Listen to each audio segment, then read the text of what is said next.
नमस्कार, झारखंडी अपडेट में आपका बहुत बहुत स्वागत है। झारखंड की हर छोटी बड़ी खबरों के लिए चैनल को सब्सक्राइब करना बिल्कुल ना भूलें। नहीं मिलेगी गर्मी से राहत, 3 से 4 दिनों में 40 डिग्री तक बढ़ सकता है तापमान। अगले 3 से 4 दिनों में झारखंड का अधिकतम तापमान 4 से 5 डिग्री तक बढ़ सकता है। मौसम केंद्र के इस पूर्वानुमान के मुताबिक अभी गर्मी से राहत के कोई आसार नहीं है। मौसम विभाग के अनुसार राजधानी रांची का अधिकतम तापमान 3 से 4 दिनों के अंदर 40 डिग्री तक पहुंच सकता है। वहीं न्यूनतम तापमान भी 25 डिग्री सेल्सियस तक जा सकता है। मालूम हो कि अभी राजधानी का अधिकतम तापमान 35 डिग्री सेल्सियस के आसपास है, जबकि जमशेदपुर का अधिकतम तापमान अभी से 40 डिग्री सेल्सियस के आसपास पहुंच गया है। हेमंत सरकार के खिलाफ बीजेपी का हल्ला बोल। भाजपा कार्यकर्ता आज रांची के प्रोजेक्ट बिल्डिंग स्थित सचिवालय का घेराव करने पहुंच गए हैं। इसको लेकर धुरवा स्थित प्रभात तारा मैदान में कार्यकर्ताओं का जुटान हुआ है। सचिवालय घेराव को लेकर पार्टी ने करीब 3 लाख कार्यकर्ताओं के जुटने की उम्मीद जताई है। इधर घेराव को लेकर पुलिस और प्रशासन की भी सुरक्षा के चाक चौबंद व्यवस्था है। प्रभात तारा मैदान में भारी संख्या में बीजेपी कार्यकर्ता मौजूद रहेंगे। आपको बता दें, बीजेपी कार्यकर्ता अपनी विभिन्न मांगों को लेकर यह घेराव करने पहुंचे हैं। भ्रष्टाचार और नियोजन नीति को लेकर प्रदर्शन किया गया है। बीजेपी का हेमंत हटाओ झारखंड बचाओ आंदोलन, रांची में लगी धारा 144। हेमंत हटाओ झारखंड बचाओ। झारखंड की मौजूदा हेमंत सोरेन सरकार की गलत नीतियों के खिलाफ राज्य में बढ़ते भ्रष्टाचार के मामले, युवाओं के साथ नियोजन नीति के नाम पर छलावा सहित विभिन्न मुद्दों को लेकर आज झारखंड प्रदेश भाजपा सचिवालय का घेराव करेगी। राज्य भर से भाजपा के 50,000 से ज्यादा कार्यकर्ता सचिवालय घेराव कार्यक्रम के लिए रांची पहुंचेंगे। सचिवालय घेराव कार्यक्रम को सफल बनाने के लिए विशेष तौर पर झारखंड भाजपा के प्रदेश प्रभारी सह राज्यसभा सांसद लक्ष्मीकांत वाजपेयी पिछले 3 दिनों से झारखंड में ही हैं। खिलाड़ियों को पेंशन और कोच को नगद पुरस्कार देगी सरकार। पूर्व खिलाड़ियों को पेंशन योजना का लाभ देने की पहल शुरू हुई है। खेल प्रशिक्षकों को भी नगद पुरस्कार राशि का लाभान्वित किया जाएगा। खेलकूद एवं युवा कार्य निदेशालय झारखंड ने इस संबंध में विज्ञापन जारी करते हुए आवेदन मांगे हैं। झारखंड खेल नीति 2022 के आधार पर पूर्व खिलाड़ियों को पेंशन का लाभ भी दिया जाना है, जबकि कोचों को भी नगद पुरस्कार राशि प्रावधानों के अनुरूप दी जाएगी। पेंशन के लिए अपने अपने जिले के जिला खेल पदाधिकारी के पास 30 अप्रैल तक तथा नगद पुरस्कार राशि के लिए 20 अप्रैल तक आवेदन करने होंगे। पक्षियों का समर माइग्रेशन। उत्तर भारत और पूर्वोत्तर के जंगलों से झारखंड पहुंच रहे हैं पक्षी। परिंदे किसी सरहद के मोहताज नहीं होते, उन्हें तो बस उड़ान भरनी होती है। ये आजाद पक्षी कहीं भी किसी भी मुल्क में अपना आशियाना बना लेते हैं। इन दिनों गर्मी आते ही रांची में देश के विभिन्न राज्यों से पक्षी का आना शुरू हो गया है। बर्ड वॉचर के अनुसार अनुकूल मौसम और परिवेश के कारण दूसरे राज्य के पक्षी अप्रैल से लेकर जून तक झारखंड में आशियाना बनाते हैं। इसे समर माइग्रेशन कहा जाता है, जो 20 मार्च से शुरू हो जाता है। इस दौरान पक्षी अपना खास आशियाना ढूंढते हैं, प्रजनन और बच्चों का भरण पोषण करते हैं। रोचक है कि ये पक्षी आशियाने का चुनाव अपने रंग के अनुरूप करते हैं, क्योंकि छुपकर रहना आसान होता है। रिम्स का सेंट्रल लैब ठप, दर दर भटक रहे मरीज। राज्य के सबसे बड़े हॉस्पिटल रिम्स का सेंट्रल लैब ठप हो गया।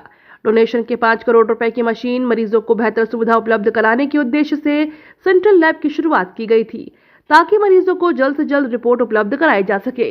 वहीं टेस्ट के लिए इस्तेमाल होने वाले केमिकल उपलब्ध नहीं कराया जा रहा है, जिससे कि इलाज के लिए आने वाले मरीजों को दर दर भटकना पड़ रहा है। इतना ही नहीं, मरीजों को टेस्ट कराने के लिए परेशानी झेलनी पड़ रही है। आपको बता दें, ऑटोमेटिक मशीन की हर दिन 10,000 सैंपल टेस्ट करने की कैपेसिटी है।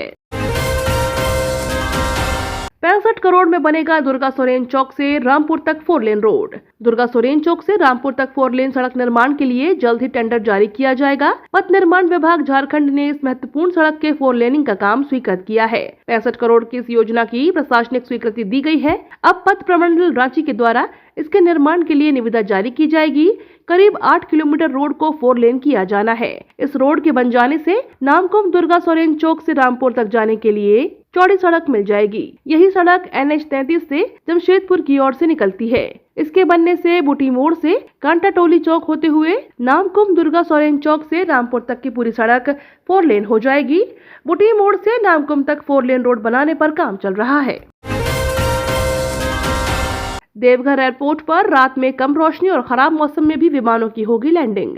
देवघर एयरपोर्ट पर रात में कम रोशनी व खराब मौसम में भी विमानों की लैंडिंग के लिए अब और अधिक इंतजार नहीं करना होगा। एयरपोर्ट पर इसके तहत इक्विपमेंट लगाने के लिए सिविल वर्क का काम प्रारंभ कर दिया गया है। एयरपोर्ट प्रबंधन से मिली जानकारी के अनुसार इसे चालू करने में अभी 6 महीने का समय लग सकता है। 2 महीने तक इसका ट्रायल होगा। ट्रायल पूरा होने के बाद रात में लैंडिंग की अनुमति दी जाएगी। एयरपोर्ट प्रबंधन से मिली जानकारी के अनुसार इसे लागू करने के लिए अभी 6 महीने का समय लग सकता है। सिविल वर्क समाप्त होने के बाद मशीन लगाने का काम होगा। उसके बाद मशीन की जाँच आदि करने में कुछ वक्त लगेगा। पढ़ाई छोड़ चुके 727 बच्चे फिर थामेंगे बस्ता। सेतु गाइड के तहत मिलेगा विशेष प्रशिक्षण। देवघर जिले में कक्षा 2 से 8वीं तक की पढ़ाई बीच में छोड़ देने वाले 727 छात्र छात्राओं को फिर से शिक्षा मिलेगी। ये बच्चे एक बार फिर से बस्ता थामेंगे और पढ़ाई कर सकेंगे। सेतु गाइड कार्यक्रम के तहत इन बच्चों को 6 माह का गैर आवासीय प्रशिक्षण दिया जाएगा। इसके लिए ड्रॉप आउट बच्चों को प्रत्यक्ष नामांकन के रूप में कस्तूरबा गांधी बालिका आवासीय विद्यालय, झारखंड आवासीय विद्यालय, विशेष कोटि के आवासीय विद्यालय, 6 से 7 साल के बच्चों का कक्षा 1 में नामांकन, कम समय के लिए बच्चों से अनियमित रहने वाले बच्चों का कक्षा 2 से 8वीं तक में प्रत्यक्ष नामांकन, विशेष आवश्यकता वाले बच्चों का समेकित शिक्षा कार्यक्रम के तहत नामांकन किया जाएगा। रांची में स्मूथ ट्रैफिक के लिए हटेंगे ऑटो व cycle stand. DC Rahul Kumar Sinha के निर्देश पर शहर की यातायात व्यवस्था से संबंधित बैठक ट्रैफिक एसपी हारिस बिन जमा की अध्यक्षता में समाहरणालय स्थित सभागार में हुई। ट्रैफिक एसपी ने पदाधिकारियों को प्रथम चरण में अभियान चलाकर विभिन्न चौक चौराहों में यातायात व्यवस्था में बाधक बन रही संरचनाओं जैसे बिजली व टेलीफोन के अनुपयोगी pole, traffic signal post, hoarding, traffic booth, जर्जर यात्री शेड, सुधा डेयरी शेड, सूखे पेड़, साइकिल स्टैंड, टेम्पो स्टैंड आदि भी हटाने का निर्देश दिया है। रांची के ट्रैफिक एसपी हारिस बिन जामा ने संबंधित सभी अधिकारियों को निर्देश देते हुए कहा कि रांची शहर की यातायात व्यवस्था को सुगम बनाने के लिए मिले प्रस्तावों को क्रियान्वित कर जल्द से जल्द इसे सुनिश्चित कराएं। ये तो थी आज की बड़ी खबरें। अपने गांव या शहर की न्यूज देखने के लिए हमें कमेंट में जरूर बताएं कि आप न्यूज को कहां से देख रहे हैं। धन्यवाद।